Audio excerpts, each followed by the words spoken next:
এটি নারকীয় ঘটনা, কঠোর শাস্তি হওয়া উচিত। আরজিকর কাণ্ডে এমনই মন্তব্য করেছেন সৌরভ গঙ্গোপাধ্যায়। আরজিকরের নৃশংস ঘটনার প্রতিবাদে রবিবারই প্রাথমিক প্রতিক্রিয়া দিয়েছেন প্রাক্তন ভারতীয় ক্রিকেটার। তার বক্তব্য ছিল, এটা অত্যন্ত দুর্ভাগ্যজনক, তবে ভারত এবং বাংলা মহিলাদের জন্য নিরাপদ। এরপর শনিবার মেয়ে সানা গঙ্গোপাধ্যায়ের অফিসের এক অনুষ্ঠানে গিয়ে সৌরভ গঙ্গোপাধ্যায় বলেছেন, তার আগের মন্তব্য কিভাবে ব্যাখ্যা করা হয়েছে তিনি জানেন না, কিন্তু এটা একটা নারকীয় ঘটনা, এর কঠোর শাস্তি হওয়া উচিত।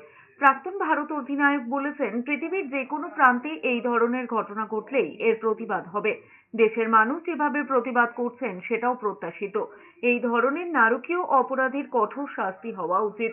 তবে আরজিকর কাণ্ডের প্রতিবাদে চিকিৎসকদের যে কর্মবিরতি চলছে সেটাও পুনর্বিবেচনা করা উচিত বলে মনে করছেন সৌরভ গঙ্গোপাধ্যায়। আগেও বলেছিলাম যে it's a terrible thing.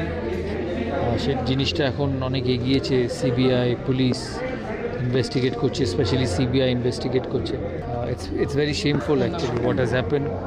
Once they find the culprit, strict punishment দেওয়া উচিত।